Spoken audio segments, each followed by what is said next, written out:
सत्यमेकं सत्यं परं धीमहि सत्यं परं धीमहि सत्यं परं धीमहि गोपाल सप्ताह कर्मण्य विद्वांसो यथा कुर्वन्ति भारत कुर्याद् विद्वांस तथा शक्तः लोकसंग्रहम। भगवान सिद्धेश्वराच्या असीम कृपेनं श्री रुक्मिणी पांडुरंगाच्या चरणाजवळ बसून श्री सद्गुरु ज्ञानेश्वर महाराज, श्री जगद्गुरु तुकाराम महाराज, श्री संत एकनाथ महाराज यांच्या चरण सानिध्यामध्ये आपण सर्वजण मिळून महान ग्रंथराज ज्ञानेश्वरीच्या तिसऱ्या अध्यायाच्या 25व्या श्लोकाचा आपण विचार करतो. विषय आहे कर्म. सप्ताह कर्मण्य विद्वांस यथा कुर्वन्ति भारत कुर्याद् विद्वांस तथा शक्तश्चिकीर्षुर्लोक संग्रहम. भगवान सांगतात अर्जुना, जसं लोक कर्माच्या ठिकाणी आसक्त राहून कर्म करतात, म्हणजे कर्माची फलाची इच्छा केल्याशिवाय किंवा फलाची आशा केल्याशिवाय कर्म करतच नाही. ही फार मोठा धोक्याचा इशारा आहे.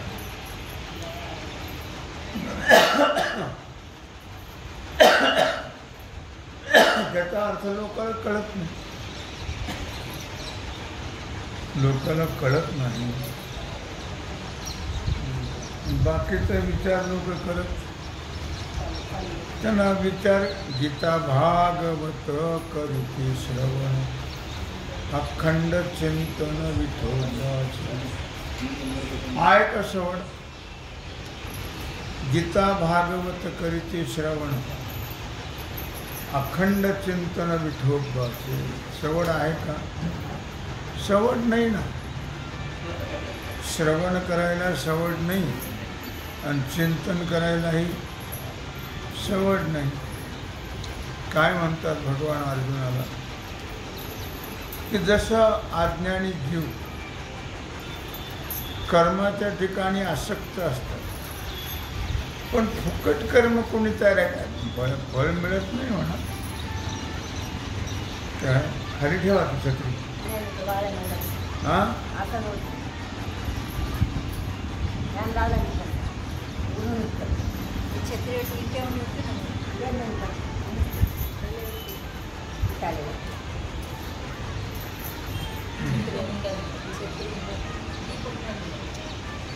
आलं लक्षामध्ये की अज्ञानी जीव कर्माच्या फलाच्या इच्छेशिवाय कर्म करत नाही. डबा पलीकडे सारखं थोडं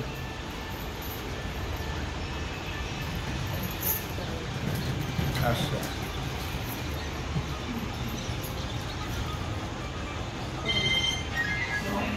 कुठलंही कर्म असू द्या, ते फलाच्या आशेनंच करतात माणसं. गणपती बसवले तरी निर्विघ्नं कुरु मे देव सर्व कार्येषु सर्वदा.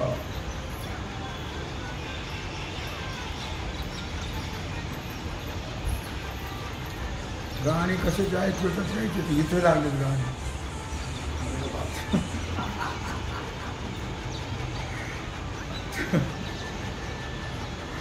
जर मला बंद करते ना चालू करता येईल.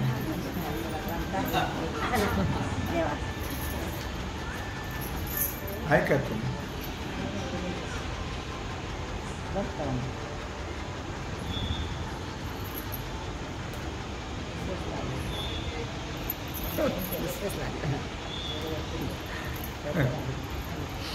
काय कोणतंही कर्म असो फुकट कोणी करायला तयार नाही. आणि फलाच्या इच्छेने केलं तर फल मिळेलच असं नाही. त्याचा विषय जो आहे तो मिळत नाही असं नाही, पण त्याचं ते कर्माचं फल जे आहे ते घातक आहे. काय फलाच्या आशेनं इच्छेनं केलेलं कर्म ते जीवाला घातक ठरतं, पण अज्ञानी जीवाला ते कळत नाही, म्हणून फलाच्या आशेनं कर्म केल्या जातं.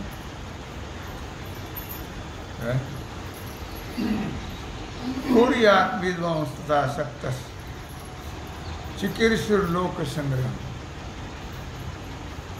याप्रमाणे लोकसंग्रहाची इच्छा करणारे ज्ञानी,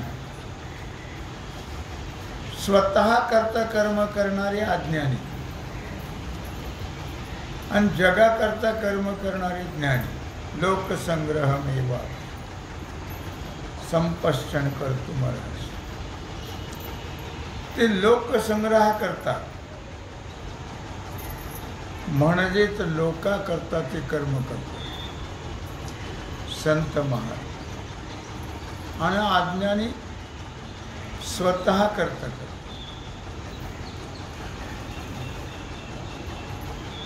अनासक्त राहून कर्म करावं. महात्मे अनासक्त बुद्धीने कर्म करतात, तसे सामान्य जीव नाहीत करत कर्म. अनासक्त बुद्धीनं आसक्त बुद्धीनं करतात. माऊली वर्णन करतात, देखे फळाची या आशा आचरी कामुक दैसा, कर्मी भर होवा तैसा निराशाही.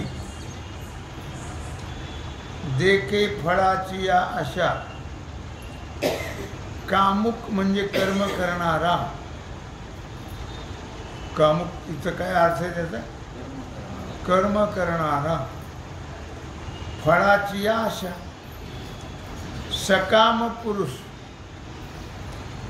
म्हणजे इच्छा धरून कर्म करणारा मनुष्य फलाच्या इच्छेनं कर्म करतो. तसा निष्काम पुरुष सुद्धा कर्मावर त्याचा भर असावा, निष्काम पुरुषाचा, पण जगाकरता असावं. स्वतः करता काहीच करू नये.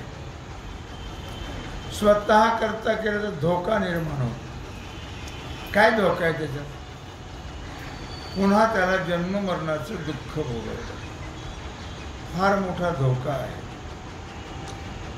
फल आपण माऊली नेहमी सांगतो, ते भोगावया यावे देहा एका. ते फलाच्या इच्छेने केलेलं कर्म त्याचं फल तर भोगावंच लागतं, पण लगेच नाही मिळत. ते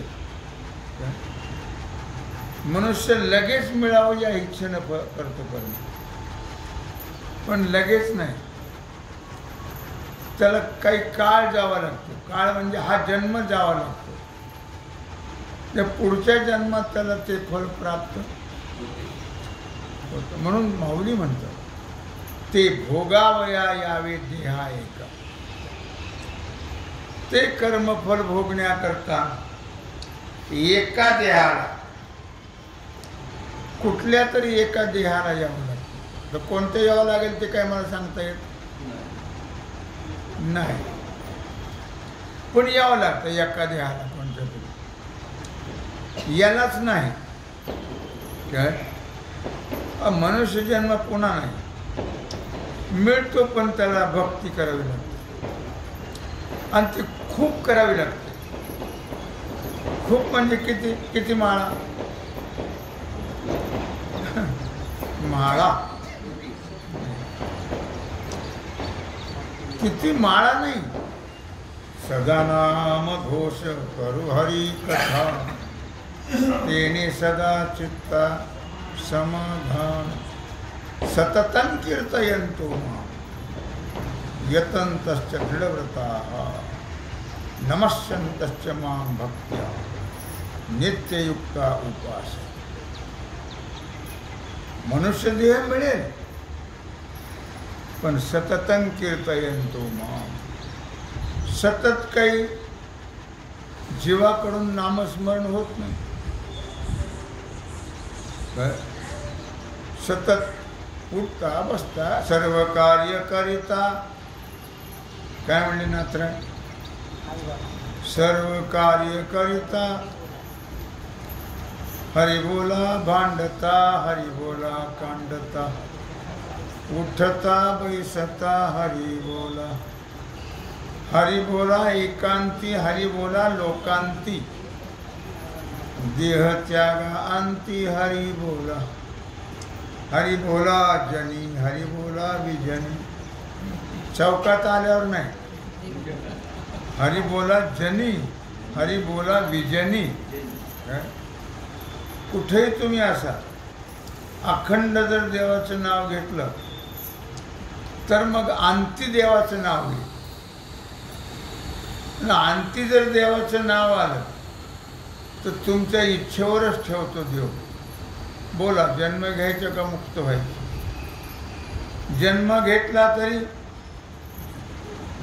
या वैष्णवांच्या घरी, तो वैष्णवांच्या कुळात जन्म होईल. कुठल्या कुळात तो नाही, फक्त वैष्णव. मग तो कोणताही कुळ असेल, इथं कुळाचा विचार नाही, फक्त वैष्णवांचा विचार आहे. वैष्णवांच्या कुळात त्याला जन्म मिळतो. भगवान सांगतात ज्ञानी पुरुषाचाही कर्मावर भर आहे पण निष्काम. अज्ञानाचाही भर आहे पण सकाम. असा फरक आहे त्याचा.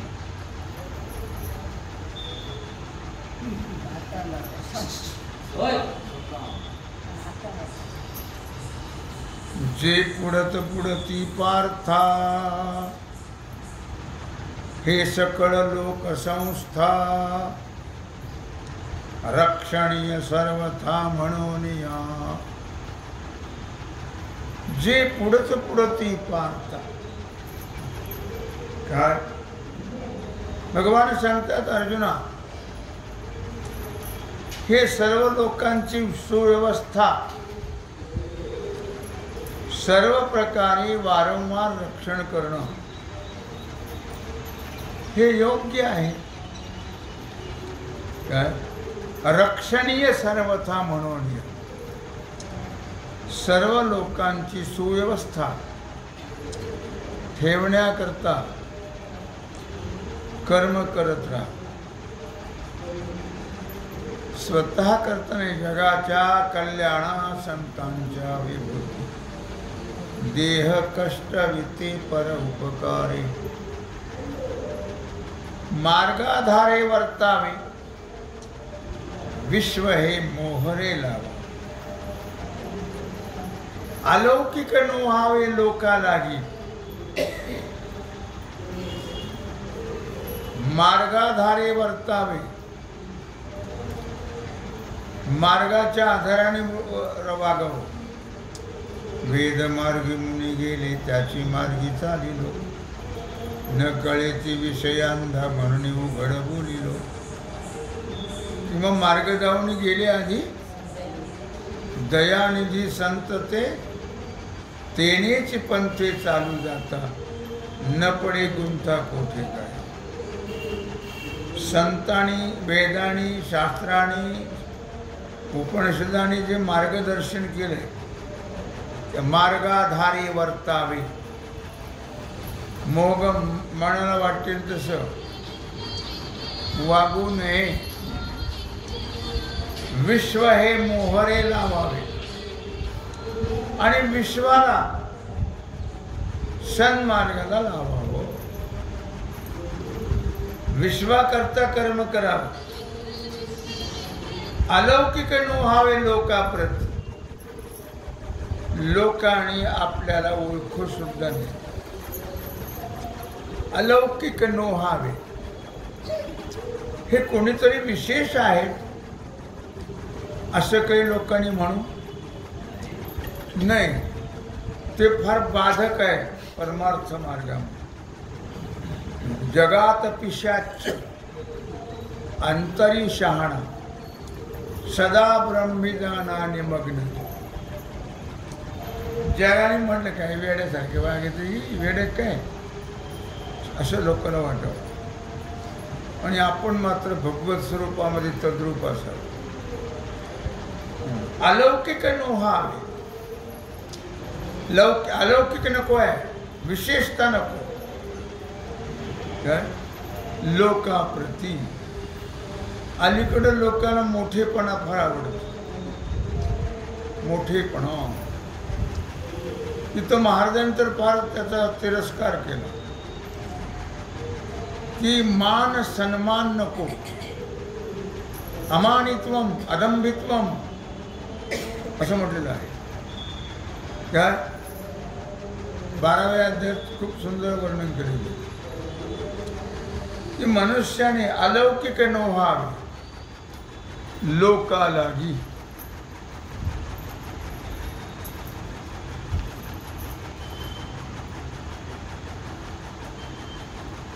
अर्थात न बुद्धिभेदम जनयेत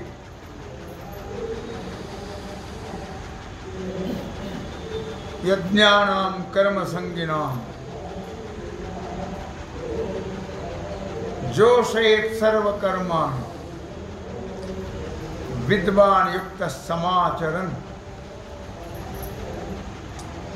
भगवान सांगताय न बुद्धिभेदम जनयेत.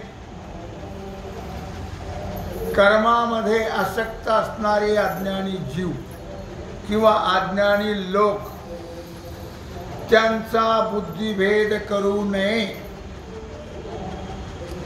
लोक बुद्धिभेद करतात आणि आपल्याकडे खेचण्याचा प्रयत्न करतात.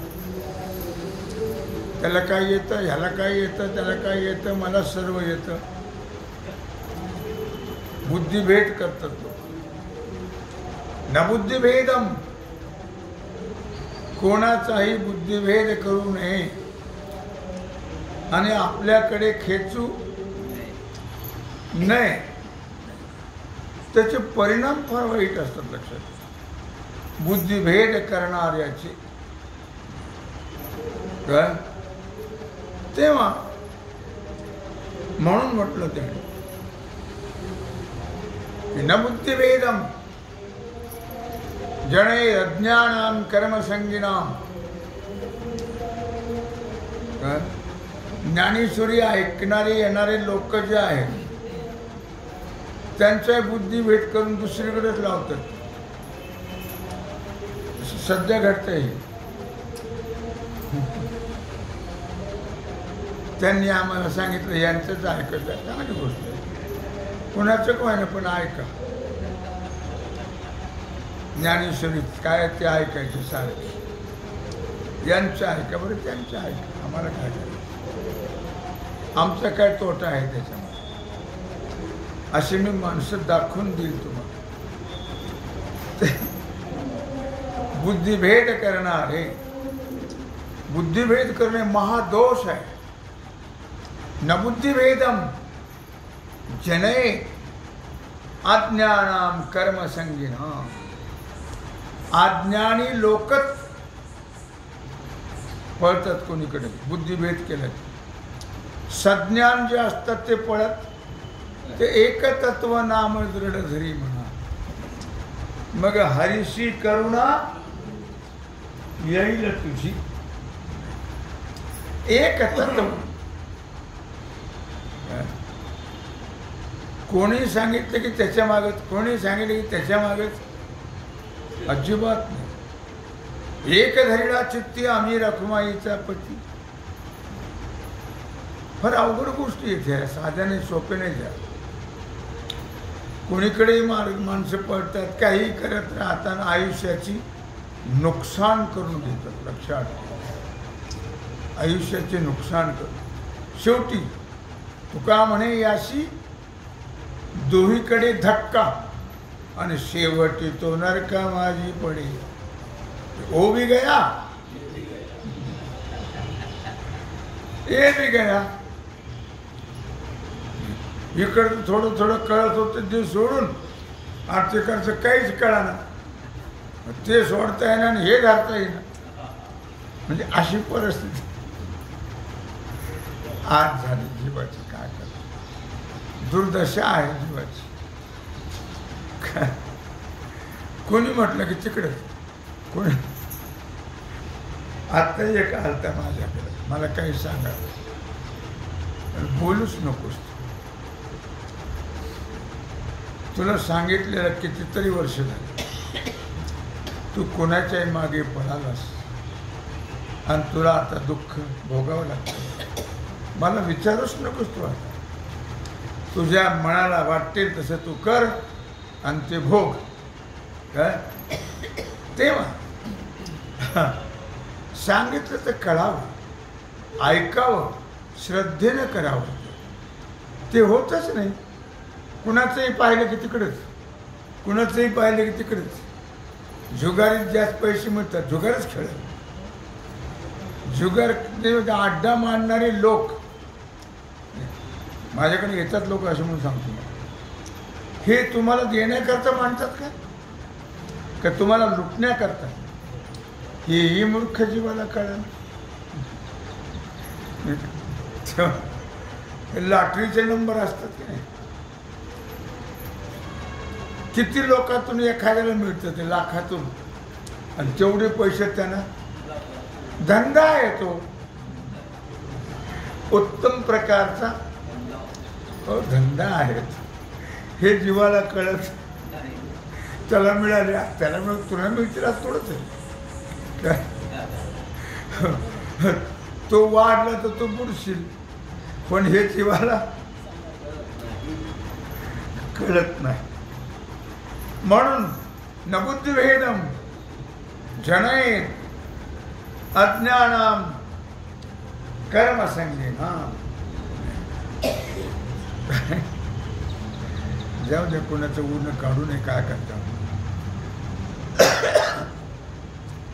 तेव्हा कर्मसंगीनाम, कर्मावरती श्रद्धा नष्ट करू नये,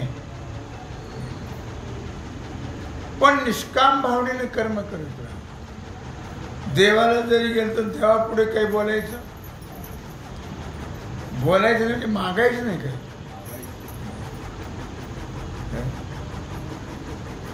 देवाला कळत नाही, आंधळा आहे का बहिरा आहे.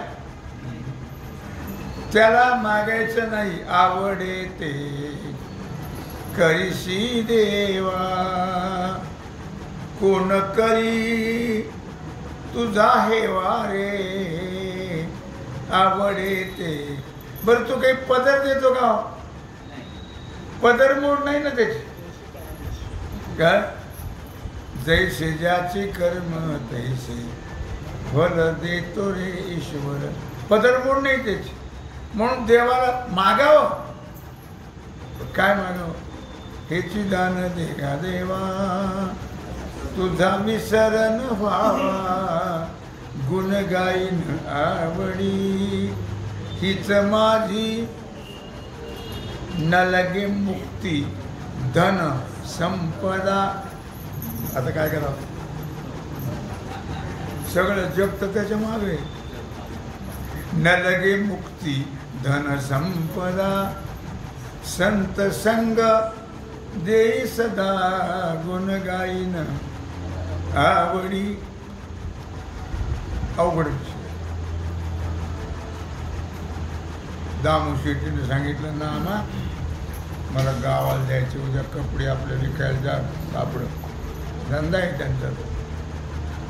म्हणजे बरं जाईल. गेले वडील गावाला, गेले कपडे पिंडाचे पिंडा. जंगलात गेल्यावर दगड होते. ते दगड नामदेवाला वाटलं, बिचारे हे उघडे, त्याला थंडी वाजत असेल, ऊन लागत असेल, पाऊस लागत असेल, आणि त्या सगळ्याला ते कपडे पांघरू घातले त्या दगडांना. सांगितलं हे आमचा धंदा आहे हा, 8 दिवसाच्या आत पैसे आले पाहिजे. कोणाला म्हणले? दगडाला. गेले नामदेवराय. गोवानाबाईने विचारलं, नाम्या लवकर आलं. कपडे काय गेले? सगळे विकले म्हणे. अरे असं कधीच घडत नाही. सगळे कुठे विकतात काय? आपलं कामच तसं. सगळे विकले. काय पैसे ना उदार. अरे उदारीचं खातं चांगलं नाही. उदारच. किती दिवसांनी? 8 दिवसांनी देतो म्हणजे कबूल केलं. हो मग मी त्याला कबूल केलं. 8 दिवसात पैसे आले पैसे. बर 8 दिवस झाले. नामदेव उदारी जातो ना म्हणलं. आले नाही ना ते, जातो. गेले नामदेवराय.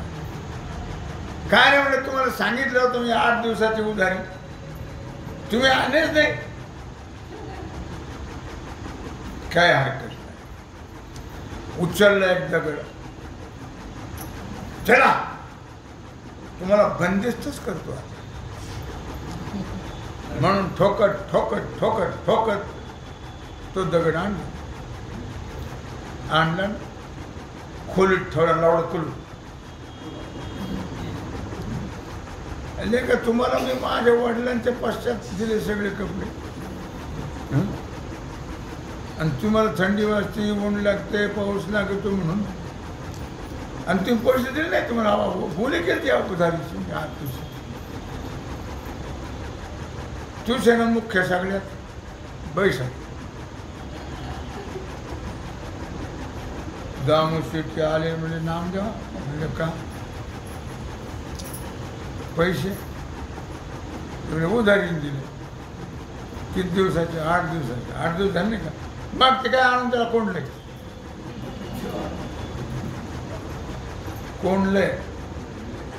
दामू शेट्टी म्हणलं कोणाला कोंडलं कोणाच. मग ते बघायला गेले तर सोन्याचा दगड. कशाचा? नामदेवाचं फार चांगलं धंदा आहे. मला हे कधी जमलं नाही. आता वार्ता जातीच ना हो, भिंतीला कान असतात. त्या शेत मालकाला कळलं. निष्काम सांगतोय मी, लक्षात ठेवा. शेत मालकाला कळलं. आता नामदेवाने तुमच्या आता दगड निघाला आणि तो सोन्याचा झाला. काय म्हणता? मग आला बाबा दामू शेट्टी. म्हणजे काय? तुमच्या पोराने आमचा सोन्याचा दगड आणला. मग मला घेऊन जा. मग घेऊन काय घेऊन जा. मग त्याने तो पोत्यात टाकला, गाडीत घातला आणि तिथं नेला. ते पोत्यातला काढला तर दगड. काय जाऊ द्या, तुम्हाला कुठवर सांग.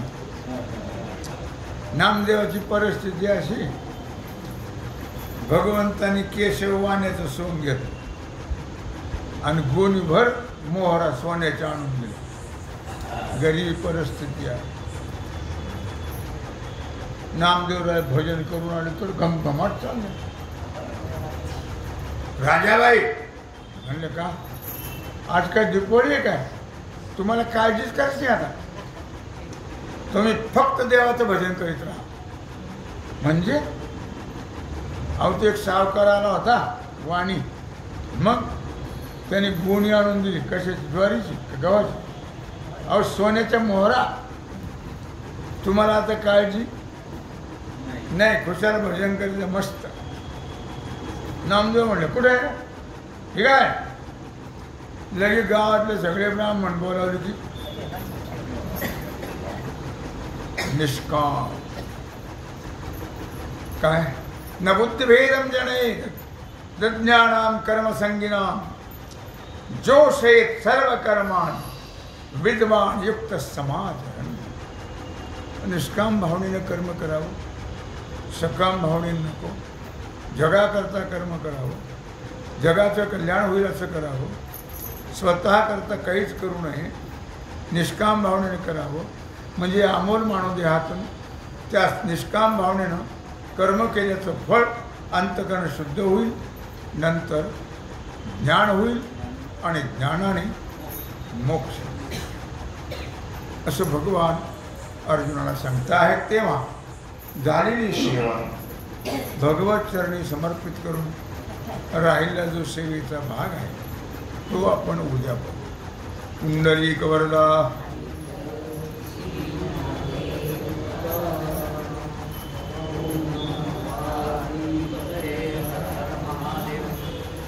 आता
पुंडलिक वरदा